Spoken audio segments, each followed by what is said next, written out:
Bueno, goiza badoi aurrera, Edurnek esan dago moduen aurreko bi blokeetan aztertu dugu lanbideen arteko gutxieneko soldata batek zenbat alor eta zenbat arlo ikutzen dituen, eta oin hirugarren blokean egingo duguna da proposamen konkretuak. Hau da, konkrezioa bajatuko gara, ez? Horretarako, hemen ditugu Roser Espelt Alba, ELA sindikatuaren azterketa bulegoko kidea, eta berak plazaratuko dau ELA sindikatuaren proposamena, eta bestetik Martin Sarri Ugarte, politika, zientzia eta kudeaketa publikoan graduatua, eta laben proposamena garatuko dauena. Programan dauen zerrenda bera ordena jarraituz, hasiko litzake Roser, eta gero Martin jarraituko luke. Bale? Kaixo, bai. Bueno, azteko, eskerrik asko. Ondo entzuten da? Ez dago pixkata, bai. Hemendik pixkatako ple entzuten da. Bale, hori, eskerrik asko azteko onaino iristeagatik. Goiz intenso bat izaten ari da, baina, bueno, ekarpen superinteresgarriak egin dira. Gure lanketa osatzen dutenak, uste dut, beraz super ondo eta, bueno, super eskertuta parte etzaile guztiei. Nik eratik egin dugun gutxieneko soldataren inguruko proposamena aurkeztuko dizuet, orain dela 2 urte gutxi gora bera, hasi ginen honekin lan egiten, azterketa bulegoko kidekin eta negoziazio kolektiboa eta industria politika bulegoko kidekin. Hauek dira Aitor Murgia, Luis Rodríguez, Iñaki Zalaberri eta Xabi Zabala, beraz, ni gaur hemen nago bakarrik, baina hori da lanketa kolektiboa. Eta, azken 2 urtetan zehar, hainbat esparru politiko akademikotan ere banatu dugu, gure proposamena, eta, non jaso ditugun kritika batzuk, barneratzen saiatu garenak, bale? Gure gaur aurkezten dugun proposamenan. Bale. Orduan, nola antolatuko dugu gaurko aurkezpena? Hastiko gara ekarpen akademikoei begirada bat ematen, literatura teoriko naiz aplikatua, dinamika ekonomiko kapitalistan soldata kokatzeko eta gutxieneko soldataren ondorioak ere zehazteko. Gero, Espainiako estatuan eta Hego Euskal Herrian gutxieneko soldatak beste adierazle sozioekonomikoekiko nola jokatu duen begiratuko dugu, eta hori ondoren lan egin dugun metodologia berria aurkeztuko dizuet, irizpideak, izango lituzken eraginak eta zer politikarekin batera joan beharko litzateken ere. Orduan, hasiko gara literaturarekin, agian, gaur gauza batzuk ikusi ditugu, baina begirada azkar bat ematea gustatuko litzaidakela guk erabili dugun ekarpenak direlako gure proposamena garatzeko, bale? Orduan, orokorrean, eta super askar, saiatuko naiz, ekonomia politikoaren ikuspuntutik ekarpen desberdinak egon dira, soldatak kontzeptualizatzen dituztenak edo ekonomia kapitalistaren barruan kokatzen dituztenak. Orduan, alde batetik, aurkituko genuke eskola keynesianak edo post-keynesianak alekianak, paperatzera zailea ematen dien soldatei, eskaera agregatuan daukaten eraginen bidez, eta gero meskariak inbertsioan. Kontrastean, ekarpen marxistek zalantzan jarriko lukete, keynesianoek azpimarratzen duten soldaten paper hori, eta kontrako harremana azalduko lukete, Osea, marxisten arabera irabazirik gabe ez dagolako inbertsio pizgarririk. Ikuspuntu honetatik, mezkaeraren igoera batek soldatak igo direlako, adibidez, ez lioke inbertsio hori eragingo, aitzitik, soldaten igoerak irabazita gutxituko balu inbertsioa ere gutxi lezake. Balioak zirkulazio esparruan errealizatu behar izanagatik, Osea, lehen Jule komentatu duen bezala. Beraz, soldaten bi aurpegitan oinarrituta, enpresen kostu bat, baina aldi berean eskaeraren itur nagusia edo plusbalia ekoiztea eta balioa errealizatzea, 1980ean, Badurik eta Marlinek malgaineratu zuten bi ekonomia mota, profit-led eta wage-led ekonomiak. Wage-led ekonomietan, soldaten igoerak eragingo lukeen eskaeraren igoerak konpentsatuko luke irabazien jaitziraren eragin negatiboa, eta profit-led ekonomietan kontrako efektua aurkituko genuke. Geroago, Bakarok eta Pontuzonek osatu zuten analizi hori kapitalismo moten eta ekonomia politika konparatzailearen arteko sintesi bat proposatuz. Haiek planteatu zutena zen postfordismo aroan, non soldatak nabarmen gutxitu diren, hitz egin beharko genuke export-led edo def-led ekonomiei buruz. Eta horrez gain ere gogoratu nahi genuen adosmen handia dagoela soldata baxuenen igoera batek daukan eskaera agregatuan eraginaren inguruan, errenta txikienek konsumitzeko joera handiago dutelako. Eta orain literatura aplikadara sartzen, zein dira gutxieneko soldata politikaren helburuak eta zein izan litezke ondorioak, gure ustez, gutxieneko soldata batek bete behar dituen helburuak horiek dira, soldata maila kokatzea independenteki negoziazio kolektiborekiko, bizitza erreproduzitzeko nahikotasun maila kokatzea ere, baina baita banaketa hobetzea eta kapitala disiplinatzea ere eredu produktiboan eragina izanez. Eta zein eragin dauzka gutxieneko soldataren igoerak literaturaren arabera? Azteko, gutxieneko soldata giza politikarako tresna gisa ulertu behar da. Alde batetik, diru sarrera publikoak igo litzake, kotizazio oinarrieta eta zerga bilketaren igoera eta beraz, gastua ere igo liteke. Beste alde batetik eta bibliografiak zabal ikertu duenez, soldata desberdintasunean hobekuntza eragin lezake, baita pobreziaren beherapena ere, bereziki kolektibo batzuetan, gaur zabal ikus dugun bezala, ala nola etorkinak edo emakumeak edo biak batera, gazteak ere, agian, eta bar. Beste alde batetik, ulertu behar da lan eta soldata politikarako tresna gisa, zentzu honetan ere hainbat eragin izan litzakelako. Zein, lan eskaerari dagokionez, emaitzak ez dira, ez da baidezina, ikerketa aplikatuek, ala nola, hemen ikus dezakezuenak, baina, Belman, Doko, Laios edo Espainiako estatuko kasuan, La Cuesta, Airefek ere, hainbat ikerketa dauzkat, De la Rica, eta bar. Haiek iradokitzen dute gutxieneko soldatarekiko lan eskaeraren elastikotasun oso txikia. Ez da nahi duena, ez dela argi, Jon Berrek komentatu duen bezala, gutxieneko soldataren igoerak langabezia eragiten duenik, hainbat ikerketa katastrofistek iragartzen duten bezala. Eta errenta desberdintasunari dagokionez gauza bera, ez? Epe laburra eta gero ikerketa batzuek azaltzen baituten presen produktibitatean inbertsioak kapitalarantz banaketa desoreka lezaketela. Baina, ari honetatik tiraka, inbertsioaren aria, gutxieneko soldata industria politika tresna gisa ere uler genezake. Munduko bankuen 2015ko txosten baten arabera, 10% gutxieneko soldataren igoerak epe luzean produktibitateari 2% igoera bat eragingo lioke. Zergatik, mekanismo desberdinengatik. Prestakuntza txikiago duten langiletik handiago dutenetara ordeztea dela eta, lehiakortasuna inbertsioren bidez bilatzea dela eta, hori enpresek, lan errotazio gutxiago dela eta bukatzeko kapital kontzentrazioagatik ere.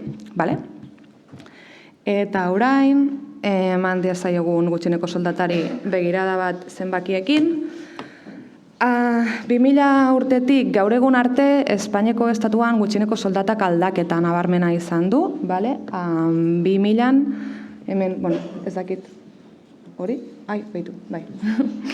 2000an, 928,8 euro hilabetean 14 ordainketan zen, eta gaur egun 1184 euro, evoluzio hori ez da lineala izan, hemen ikus dezakegun bezala, baizik eta 3 aro argiak identifika ditzakegula, bereziki soldata errealari begirada bat ematen badiogu. Grafikoan ikus dezakegun bezala, 2009 arte neurrizko hazkundeko aro bat egon zen. oraino. Gero, 2009-tik 2019 arte, gelditasun nominala edo erosalmen galera bat egon zen, termino errealetan. Linea, ez dakit ondo ikusten dena, baina linea urdina nominala da, eta bestea reala, bale? Eta 2019-tik aurrera igoera nabarmen egon da, erreala, naiz nominala, azken urtetako inflazioa saioa egonagatik. Alabaina, igoera nabarmena egon bada ere, Espainiako estatuko gutxieneko soldata gaur egun daukaguna, urria da. Eta hemen zenbakietan ikus dezakegu. Gogoratu behar dugu, gutxieneko soldata jasotzen dutenek diru gehiena oinarrizko produktuekin gastatzen dutela. Hau da, melikagaiak, etxebizitza edo erregaiak gehien garestitu diren produktuak azken urtetan izan direnak, eta hori, hemen zenbakitan ikus dezakegu, pobreziaren eta gizarte desberdintasunei buruzko inkestari begirada bat ematen badiogu. Zehazki, hemen ikusten duguna da, Eusko Jaurlaritzak argitaratu zuen azken txostenean, 2022an, ongizaterik eza izaten hasteko atalazea, hilean 1.654 euro gordin inguruan zegoen, hau da, 4 ordainketan 1.418 euro. Beraz, gaur egun daukagun gutxieneko soldata ongizate gabeziko atalazaren nabarmen azpitik dago, eta hemen ikus dezakegun bezala beti egon da, edo behintzat 2004-tik.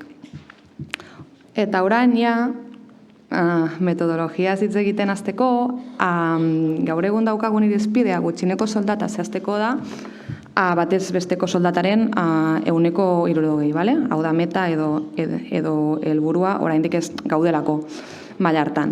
Baina nola izango litzateke, no? Osea, xedea edo meta hori lortuko bagenu. Ikusten dugun bezala, hemen, ez litzateke nahikoa izango ere. Espainiako estatuko batez besteko soldatan oinarritzen badugu oso urrun gaude oraindik gure ongizatearen atalasetik, baina baita Hego Euskal Herriko oinarritzen badugu ere. Ongizate atalazaren goitik kokatzeko lanaldi osoen soldatak hartu beharko genituzke soilik. Eta hori guztia ere 2022ko datuekin Eusko Jaurlaritzak inkesta egin zuen azken aldia izan zelako. Kontuan hartu behar dugu, zentzu honetan 2022 eta gaur artean inflazio nabarmen egon dela, beraz, ongizate atalazean askoz goragotik atalazea barkatu askoz goragotik egon litekela. Hala ere, gutxieneko soldatak bete beharko lituzken helburuak kontuan hartuta, gure ustez, irizpide honek, batez besteko irizpidea, beste arazo batzuk dauzka, bale? Alde batetik, ez duela kontuan hartu errentaren desberdintasuna ez da lan kapitalaren banaketa. Zentzu honetan, hemen ikus dezakegunez, aurki genitzake bi herrialde batez besteko soldata oso antzekoekin, baina errenta estruktura oso desberdinekin. Beraz, gure aburuz tresna ezin da berdina izan, edo behintzat, identikoa ez. Gero,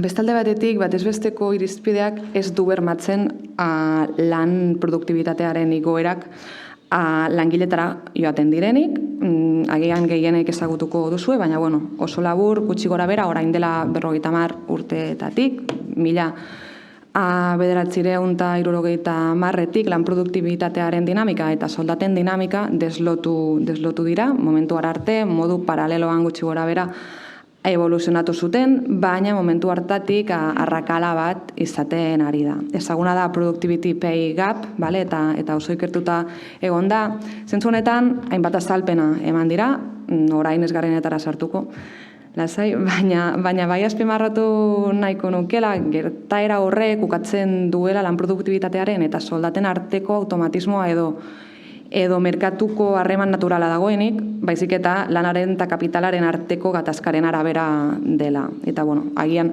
hori hemen obviedat bat iruditzen zaizue, baina bereziki ekonomilariak zaretenok ziuridea hori nahiko entzunda daukazuela.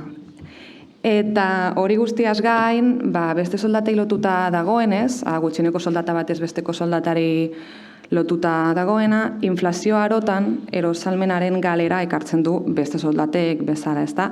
Beraz, ez du funtzionatzen gure ustez banaketa hobetzeko tresna gisa edo errenta txikiak babesteko tresna. Aizitik, prostikoz arituko lukela, ez? Esan genezake. Orduan, kontrastean, azterketa bulegoko eta negoziazio kolektiboa eta industria politika bulegoko kideok proposamen berri batean lan egiten aritu ginen, lehen aipatu dudan bezala. Proposamen horrek malgaineratzen du beste irizpide bat, barne produktu gordina per capitan oinarrituta eta bereziki Hego Euskal Herriko barne produktu gordinean. Gure ustez, irizpide horrek hainbat potentzialtasun ditu. Azteko eta funtsezkoa, Hego Euskal Herriko egoeran oinarrituta egongo litzatekelako, Hego Euskal Herriko batez besteko soldata irizpide hartuko bagenu ere, baina barne produktu gordina per capita irizpideak beste potentzialtasun batzuk ditu ere. Hauek dira, produktibitatearen igoerak eta aparteko mozkinak barneratuko lituzkela, eta ekoizten den errenta osoa barneratuko lukela, beraz, pertsona bakoitzari gutxienez ordainduko litzaioke ekoizten duenaren zati bat. Zehazki, gure proposamena da, zati hori bi eren izan dadila, hau da, 60% eta 60% arteko horkila bat. Zentzu honetan, pasaren irailan, ELAK proposatu zuen 1.785 gutxieneko soldata, zergatik irizpide horiek betetzen zituen zifra bat zelako. Irizpide honekin ikus dezakezuen bezala gutxieneko soldata ongizate atalazaren goitik kokatuko litzateke, eta lan produktibitate antzekoa daukaten herrialdeen gutxieneko soldataren mail berdinan legoke, Hemen, iren egean, ez dakit ondo irakurtzen den, baina lan produktibitatea pertsona bakoitzeko dago, hemen. Eta hemen, ekizen egean, gutxieneko soldata 14 ordainketan, eta orduan, harremana, ikus da dezakegun. Hemen aurkituko genuke herrialde talde bat, Romania, Eslovakia, Txekia, Lituania, Malta, Txipre, Polonia, Portugal edo Grezia, hemen Espainiako estatua, produktibitate antzeko batekin, baina gutxieneko soldata handiagoa. Hemen gaude gu orain, gutxieneko soldata berdinarekin, obvio, baina lan produktibitatea askoz handiagoarekin. Eta hemen proposatzen dugun irizpidea ezarriko bagenu, hemen,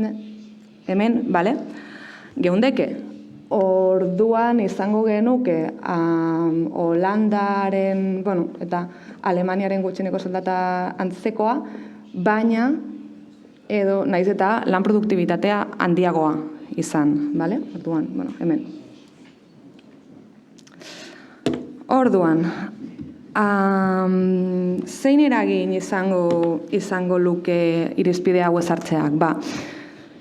Guk lan egin dugu merkataritza erregistroko datuekin, 2023ko merkataritza erregistroko datuak kontuan hartuta, hartu ditugu 2023koak argitaratuta dauden azken datuak direlako.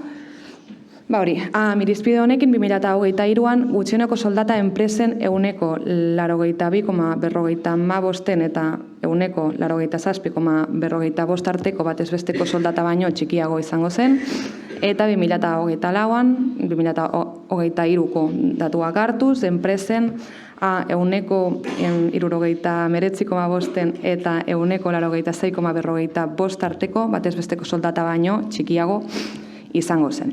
Enpresa horiek kokatuta daude bereziki industria metalurgiko sektorean, farmazeutikoan, kimikoan, autogintzan, paperan eta mineral metalikoan. Hauek dira, bereziki esportatzaileak diren sektoreak, baita inbertsioak eta berrikuntzak egiten dituztenak, beraz, epe laburrean proposatzen dugun neurriak ez luke izango eragin nabarmenik herrialdeko esportatzeko edo berritzeko gaitasunean, uste dugu. Baina, datu horiei begiratzeko beste forma bat izango litzateke gutxieneko soldata honek bakarrik eragingo lieke 13% eta 20% arteko enpresei. Enpresa horiek, bereziki kokatuta daude zerbitzu pribatuetan, hau da, merketaritza, zaintza lanak eta industriaren zerbitzu osagarriak. Sektorea hauetan, eragingo liekenak gutxieneko soldatak, gutxi gora bera Hego Euskal Herriko soldatapekoen 30% eta 40% artean biltzen dira, bereziki Gauria Zabal ikusi dugun bezala, emakumeak eta etorkinak, hori dela eta emakumeak eta etorkinak biltzen direlako okerren ordaindutako sektoretan, maila honen kokatuta gutxieneko soldata genero eta jatorrizko arrakalan eragin nabarmena izan lezake, gaur komentatu dugun bezala, eta guztira, 2023ko merkataritza erregistroko datuekin guk estimatu dugu 165.923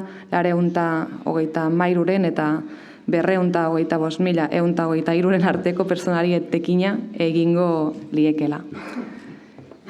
Eta orain ja bukatzeko, hasieran aipatu dizuedan bezala, ulertzen genuen gutxieneko soldatak izan beharko lukela tresna bat, kapitalearen eta lanaren arteko banaketa hobe bateran aurreratzeko, plusbalia mugatzeko, eta errenta banaketa hobe bat bermatzeko. Alabaina, zentzu honetan, kontzienteak gara tresna horrek hainbat muga. Da euskala eta horrexegatik gure aburuz, tresna hori eraginkorra eta bereziki jasangarria izateko ulertu behar da politiken marko koherente baten barruan. Zentzu honetan, proposatzen dugu 3 ejetan antolatutako estrategia bat. Alde batetik, zerga sistemari dagokionez, proposatzen dugu errenta handien, ondare handien eta enpresen moskinen kontribuzioa nabarmen areagoztea. Zentzu honetan, hainbat proposamen zehatz dauzkagu, elaren 53. txostenean garatuta daudenak, besteak beste, azpimarra litezke IRPF-aren gehienezko tasa 166-era igotzea, 100 tasa marginala gutxieneko soldataren alako 3 eta 5 bitartean gainditzen duten diru sarrerak, ez soldata bakarrik, diru sarrera guztiak, errenta orokorrearen eta aurrezkiaren arteko dualtasuna ezabatzea, eta 150ko zerga ez ohiko mozkinetan. Beste alde batetik, badakigu gure proposamenak epe laburrean irabazi tasa gutxi dezakela. Orduan, kontuan hartu eta testuinguru historiko honetan, non gero eta inbertitzeko toki errentagarri gutxiago dauden, beraz kapitala lana merkatzen saiatu den, gure proposamenak hasieran aipatu dudan bezala inbertsioa sustatu ahal izatea zaila irudi daiteke, ezta? Hori dela eta bi erantzun nagusi aurre ikusten ditugu, lehen esan den bezala, erantzun posible bat izango litzateke prezioen igoera bat.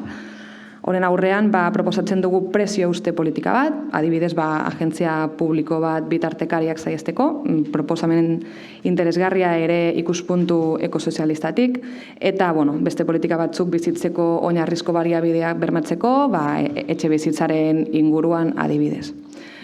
Baina beste erantzun posible bat izango litzateke, lehen komentatu den bezala ere, deslokalizatzea, bereziki enpresak baliokatetako toki periferikoetan daudenak. Zentzu honetan, eta beste esparru eta dokumentu batzuetan garatu dugun bezala, uste dugu industria politika iraingarria, lurralde arraigoa eta ekoizpen autonomia indartzen duena ezinbestekoa dela.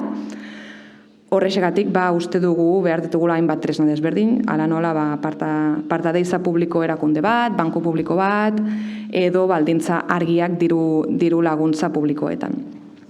Tresna horiek erabili beharko lirateke sektore estrategikoetan bereziki, produktu finalaren ikuspuntutik, naiz struktura osoaren, garapenaren edo berritzearen ikuspuntutik. Eta, bukatzeko, lan politikari dagokionez, enpresa nabarmen eraginen kasuetan, lanpostuak zuntzik eta posiblearen aurrean, lan politika aktiboak behar dira, zentzu honetan, beharrezkoa da lanaldia murriztea, eta lanpostu publikoen kopurua handitzea ere, bereziki sektore eraginak, baina oinarrizkoak direnen kasuetan, hau da, publifikazioa, eta bereziki pentsatzen dugu zaintza lanekin, bale? Eta azkena, gogoratu nahi genuen negoziazio kolektibotik posiblea dela eragitea bai gutxieneko soldatan, bai proposatu ditugun beste politiketan, kontrol sindikal eginez, langileen estatutuak agintzen duenan oinarrituta, enpresen lanarloko erabakietan eragin daiteke, bai lanaldi murrizketan zehar aurreratzeko, bai inbertsioaren arloko erabakietan, eta baita ere, enpresen barruko soldata desberdintasuna mugatzeko. Eta, horrez gain, kontrol sindikalak arauak betetzeko ere balio dezake, gutxieneko soldata berria ezartzen ari den ala ez ziurtatzeko. De aplicarse. Eta, ondorioztatzeko, eta bukatzeko bai, alde politikoei dagokionez, azpimarratu nahiko genituzke gure proposamenaren potentzialitate batzuk, ala nola desberdintasunaren kontra, genero naiz jatorrizkoa naiz soldata. Horrez gain, uste dugu, batezbesteko irizpidea ordez, gure proposamenaren abiapuntuko ikuspegia kapitalaren eta lanaren arteko gatazka denez, kapitalen errenten presio handiago jartzen duela, beraz, eredu produktiboan ere eragin dezake. Eta alde praktikoi dagokionez, azteko azpimarratu nahiko genuke bideragarria izango litzatekela, sare ekonomiko gehienarentzat, beraz gure aburuz, eta nahiko ambiziosoa izan baliteke ere gure ustez errealista da. Eta hori, agian lotzen da, lehen gauza batzuk esan da, ezta? Alabaina, kontzienteak gara jasangarria eta benetan eraginkorra izateko esparru estrategiko zabalago batean kokatu behar da, aurkeztu dizkizuedan politika osagarriekin, eta bukatzeko esan nahi genuen ere kontuan hartu behar dugula Hego Euskal Herriko barne produktu gordinaren zati bat ekstraktibismotik datorrela, beraz, ez litzaioke ekoizten duenaren zati bat pertsona bakoitzari ordainduko, beste herrialdetako langilek ekoiztu baitzuten. Eta, zentzu honetan, ez dugu uste gure irizpidea desegokia denik, baina bai argi izan behar dugula beste nazioarteko harremanak eraikitzeko lan egin behar dugula. Eta eskerrik asko arretagatik.